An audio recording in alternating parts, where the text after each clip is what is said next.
My name is Emma Clark.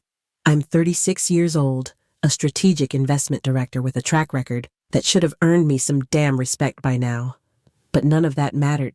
The moment Daniel Royce looked at my proposal, wrinkled his nose like it smelled bad, and said one word that would stay burned into my brain for the rest of my life. Embarrassing. That word hung in the air like smoke. 30 people sat around that polished mahogany conference table, executives from every division all watching me like a car crash they couldn't look away from. Daniel didn't just reject my work. He dismantled it piece by piece with the kind of surgical cruelty that only men like him have mastered.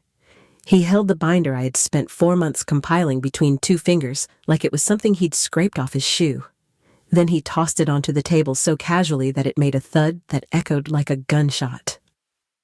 He didn't yell. He didn't have to. His voice calm and icy, cut sharper than a scream. "This is the best you've got, Emma. For a $3 million deal, it's amateur hour." The worst part wasn't his words. It was the silence after. Nobody said a thing. Not one person in that room stood up for me. Some avoided my eyes. A few looked like they wanted to speak, but fear held their mouths shut. That's what Daniel does. He doesn't just humiliate you. He makes you feel alone in it. I could feel my pulse pounding behind my eyes. My jaw was clenched so tight I thought I'd crack a molar. But I didn't cry. I didn't flinch. I just stared at him straight into his too-perfect face and waited for him to finish his performance. He leaned back in his chair, laced his fingers behind his head like he was lounging poolside, and smiled like he'd just taught a toddler how the world works. It would have been easy to scream, to throw something, to break down and storm out like the defeated woman he expected me to be. But that's not who I am. That's never been who I am. I took a breath, picked up my proposal from the table, even the pages that had fluttered to the floor, and stood up without a word. I could feel the eyes on me. Every one of them was waiting for me to crumble. That was the show they were used to. The woman gets too confident, gets knocked down by the boss, and limps out ashamed and small. But I walked slowly, deliberately. My heels clicked across that cold stone floor like a metronome, steady and sharp. At the door, I paused, just for a second. I turned my head, locked eyes with Daniel one last time, and said softly, "You're right. I'm not ready, not for your league." Then I walked out. No one follows you out of rooms like that. You leave alone. But I didn't feel broken. I felt something else, something new. It wasn't rage exactly, and it wasn't fair. It was clarity. Like I just stepped out of a fog and could see every detail for the first time. I didn't know what the next step would be. I just knew I wasn't going to let that be the last word. I wasn't going to spend the rest of my career afraid of men like Daniel Royce. That day in that boardroom, he thought he destroyed me. But what he really did was give me a reason to fight. And I fight smart. People like Daniel Royce don't rise to the top by accident. They build empires with charm and strategy, but also with silence and casualties. What you see in Forbes and on the news, philanthropic donations, mentorship panels, keynote speeches about innovation, none of that shows you the wreckage he leaves behind. I used to think I was the exception. I thought if I worked harder, presented better, and stayed professional no matter what, I could avoid the traps that swallowed so many before me. But the more I looked into Daniel's past, the more I saw the pattern. I wasn't the first, not by a long shot. There was Luis Chen. 5 years ago, he was a senior software architect at one of Daniel's firms. Brilliant, humble, loyal. He brought Daniel a revolutionary data compression algorithm. 2 weeks later, he was fired for vague reasons. 6 months later, Daniel's company filed a patent that looked suspiciously familiar. Then came the story of Mara Gibbons. She was a VP of marketing known for her fearless leadership and visionary ideas. She challenged Daniel publicly in a strategy meeting, gently, respectfully. A week later, she was put on a performance improvement plan. By the end of the quarter, she was gone, and her campaign, rebranded slightly, won the company an award. But none of it hit me as hard as Nina did. Nina Patel was a biomedical engineer I'd met briefly at a tech conference. Quiet, fiercely intelligent, the kind of woman who didn't push herself forward but let her work speak for her. I remembered thinking she was going to change the world someday. I hadn't known Daniel had tried to stop her. She told me everything when I reached out to her. At first, she was hesitant. Everyone Daniel hurts. But once I mentioned what happened to me, her tone changed. She said she'd been approached by him under the guise of a partnership. He promised funding, resources, and visibility. What he really wanted was control. Full ownership of her patents. Authority to restructure her lab. The ability to silence her if she ever spoke out. When she hesitated, he turned cold. Not threatening outright. Daniel never leaves fingerprints, but he made it clear he could bury her project in red tape, raise questions about safety compliance, and make investors walk away. She was developing a gene therapy delivery method that could transform pediatric oncology care. And he was ready to crush it just to own it. That conversation gutted me. Nina hadn't even told her team. She'd been carrying that weight alone. And suddenly, I understood something. This wasn't just about business. It wasn't even just about me. Daniel Royce had made a career out of extracting brilliance and discarding the people behind it. People like Nina. People like me. I started digging deeper, reaching out quietly to former colleagues, interns, and even assistants. The stories started flowing in like a busted pipe. One woman left the industry after Daniel humiliated her in front of clients. A man left the country after Daniel accused him of leaking code and blacklisted him across 5 firms. And then there were the whispers. About his marriage. About the control he exercised behind closed doors. About the fear people had of even speaking his name.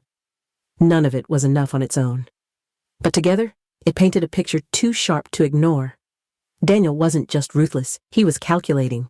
He operated like a machine programmed to win, at any cost, empathy removed from the equation entirely. He broke people like someone stepping over puddles on the way to a gala. I sat with those stories for days, letting them settle into my bones. I read emails with shaking hands. I listened to a voicemail from Luis, where he broke down sobbing mid-sentence. These weren't just statistics or unfortunate incidents. They were lives, careers, dreams, and I realized something chilling. He didn't do it because he had to. He did it because he could, and the world kept clapping. People admired his decisiveness. Investors loved his results. Boards praised his leadership, but none of them saw what was happening in the shadows. None of them cared to look. And the people who tried, they got burned, silenced, replaced. That's how he stayed powerful, by making everyone believe they were alone in what they suffered. By making us think we were weak, or oversensitive, or just unlucky. But we weren't. We were pieces in the same pattern, notes in the same cruel symphony. The day I spoke to Nina, I stopped thinking like an employee. I stopped thinking like a victim. I started thinking like a strategist. If Daniel could manipulate systems to protect himself, then I could build a network to expose him. He wasn't the only one who knew how to orchestrate a campaign. But mine wouldn't be about power. Mine would be about truth. And I wouldn't be the only voice in it. Not anymore. I started with Luis. He was the first person I reached out to after Nina. It took him a few days to respond, and when he did, his email was brief, cautious like someone opening a door just wide enough to peek through. We met at a small coffee shop near the outskirts of town, and the man who walked in wasn't the sharp-eyed engineer I remembered, but someone quieter, dulled by years of being overlooked. He listened as I talked, eyes scanning the room, never staying still for long. When I told him what I was trying to do, his expression changed. He leaned forward, asked a few questions, then finally said something I didn't expect. "It's about time someone did this." Next came Chloe. She was a journalist once, back when people still read printed news. She'd tried to publish a piece on Daniel's shady business tactics years ago, only for her editor to kill it, after a sudden influx of legal pressure. I found her living in a quiet neighborhood outside Seattle, freelancing now, mostly environmental stories, trying to stay out of corporate reach. She let me in without hesitation, as if she'd been waiting for someone to ask. She had files, notes, emails, even a draft of the article that never saw the light of day. She handed them over with a look that was both relieved and terrified. "You have no idea how dangerous he is," she whispered. "But I did. That's why I was there." The last person I reached out to wasn't easy. Helen Royce, Daniel's wife. I wasn't sure if she'd respond, let alone agree to meet me. But when she did, it wasn't at some sleek venue or private office. It was a quiet park, mid-morning, where the world felt a little less sharp. She arrived in sunglasses, no makeup, looking like someone who hadn't slept through the night in years. I told her I wasn't here to judge or dig into her life. I told her what I knew, what I suspected, and what I planned to do. Her hands shook when she reached into her bag and pulled out a worn notebook. It's not much, she said, but it's a start. Each of them had been bruised differently. Each of them had scars only they could name. But together in that strange, invisible way, we were forming something real, something quiet, deliberate, and impossibly strong. We didn't need revenge, we needed the truth, and we were ready. We met in a rental cabin 2 hours outside the city. No phones, no laptops, just legal pads and pens. It felt like a strategy session from a Cold War thriller, and in some ways it was. Each of us brought what we had. Luis had company memos and software logs showing how Daniel repurposed his work under false authorship. Chloe had her old notes and source leads contacts still working inside the company, who knew more than they ever dared say aloud. I mapped timelines, patterns of behavior, a trail of arrogance disguised as leadership. But it was Helen who tipped the scale. She arrived on the second day, carrying a plain black folder. Her hands didn't shake this time. She laid it down on the table like it weighed nothing, but when we opened it, it felt like everything shifted. Inside were call transcripts, calendar entries, and emails Daniel thought he'd deleted. She said little, but what she gave us said more than any of us could have asked for. Then came the recordings. She'd been saving them for years, voice memos from behind locked doors. Heated calls between Daniel and investors. Private meetings where he instructed executives to doctor numbers, manipulate timelines, and bury risks under layers of legal fog. And there was one dated just 2 weeks ago where he detailed his strategy for inflating IPO projections. He spoke casually, confidently, like the market would never hold him accountable. We started assigning roles. Chloe would draft the article using verified quotes, sourced documentation, and timelines supported by Helen's material. She would pitch it to a major publication, run by someone who owed her a favor. Luis and I would secure legal consultation and ensure the SEC received a curated set of documents anonymously framed just enough to trigger a deeper investigation. Helen, meanwhile, kept feeding us internal updates. What meetings was Daniel taking? Who was he contacting? She stayed invisible, and somehow that made her the most dangerous piece on the board. Every move we made was timed. Every email is sent through encrypted servers. Chloe taught us how to strip metadata, and Luis built a shared cloud system no one could trace. We weren't just plotting. We were building an operation. It didn't feel like revenge. It felt like restoration.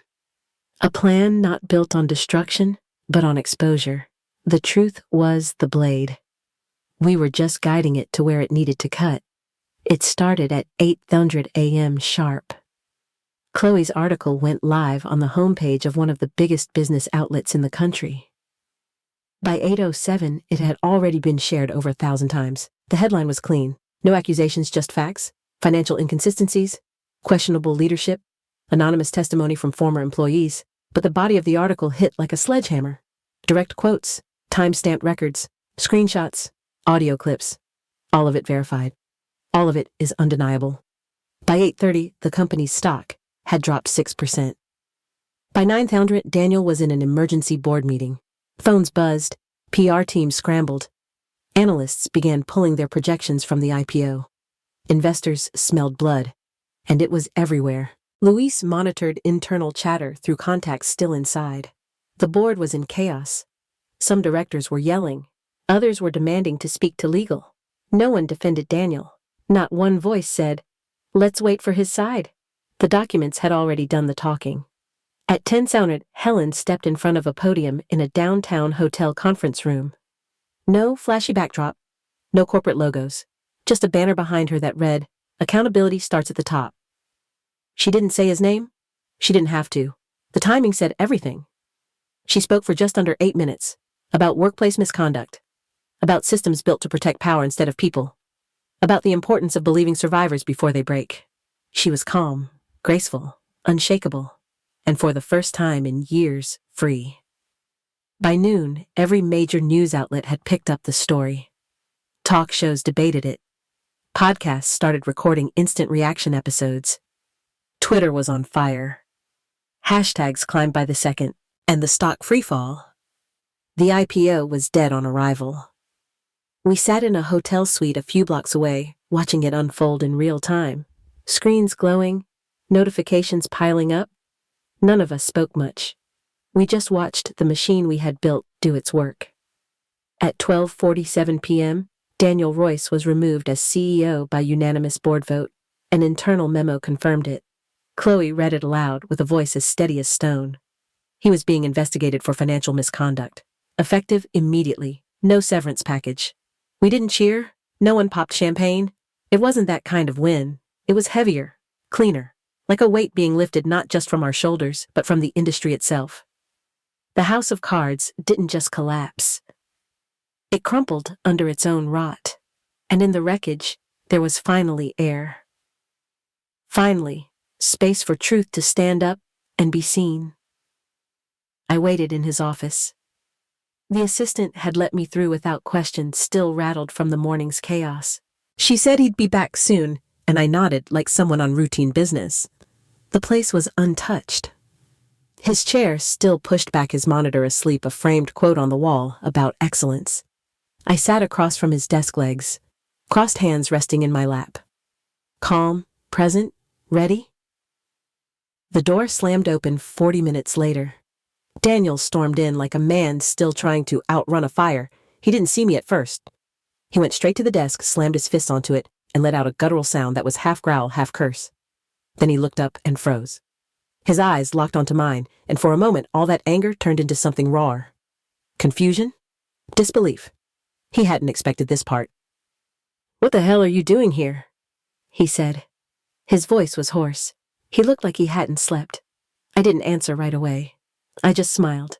Not to provoke him, not to win, just to let him know I was exactly where I intended to be. He barked something about calling security. I said nothing. He reached for his phone. I gently raised a hand. "You might not want to do that." His hand hovered, then slowly fell. "You think you've won," he spat. "That article, that stunt from my wife, none of it will hold. I've survived worse." He was pacing now, erratic. His hands flailed as he spoke. He was unraveling by the second. I stood slowly, not in a rush, not to confront, just to stand on the equal ground. It's not just the article. It's the recordings. It's the internal reports. It's the emails. The SEC has them. The board has them. The press has enough to drown your legacy in concrete. He lunged, not quite an attack. More a desperate surge across the room, one arm raised, like he was about to grab or slap or shove. I didn't move, not because I was brave, but because I didn't need to. I nodded toward the ceiling. "There are cameras in here, Daniel. You installed them yourself." He froze mid-step. His hand dropped. His shoulders sank like air had left the building. He wasn't a lion anymore. Just a man who had nothing left to roar about. "Why?" he asked, voice quieter now. "Why go this far? Because you went further," I said. "You didn't just sabotage my work. You sabotaged people. You made them disappear. You turned fear into a management strategy." He didn't speak. He couldn't. I walked to the door. I turned back once. "You built your empire on silence. But silence isn't loyal. It cracks. It leaks. It testifies." Then I left, and I didn't look back. I didn't need to. He was already gone. In the days that followed, the world kept moving, but something inside me didn't. It was like everything had paused in midair, waiting to settle. The headlines faded, the noise dimmed, and I was left with a strange kind of quiet I hadn't felt in years. I wasn't sure what would come next. Corporate offers started rolling in. Some were generous. Others tried to brand me as a disruptor, a new asset in the diversity conversation. But I didn't want to be absorbed back into the same system that had nearly broken me. I wanted something cleaner, something real. So I called Nina. I asked her what she wanted to build if fear wasn't part of the equation anymore. Her answer was simple. A place where innovation didn't cost you your soul. A place where brilliant women could lead without being threatened, silenced, or stolen from. It made me sit back and breathe differently. Helen came next. She didn't want sympathy or headlines. She wanted purpose. Something that could outlive the damage Daniel left behind. She brought her contacts, her foundation, her fire, and together we started putting down roots. We built a platform. Not just a nonprofit, not just a support group. It was a movement disguised as infrastructure. We called it Lumina. It meant light, and that's what we wanted to be. A light in the rooms where decisions were made. A light behind the closed doors where power tried to hide. We offered legal guidance, financial literacy, and contract protection. We partnered with firms that had integrity and weren't afraid to back women-led ventures. We funded patents. We launched grants.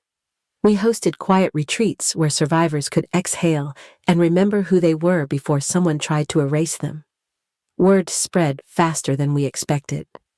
Not because of marketing, but because the silence had been waiting to break. Women reached out from labs, boardrooms, accelerators, and dorm rooms. Some had stories like mine. Some had worse.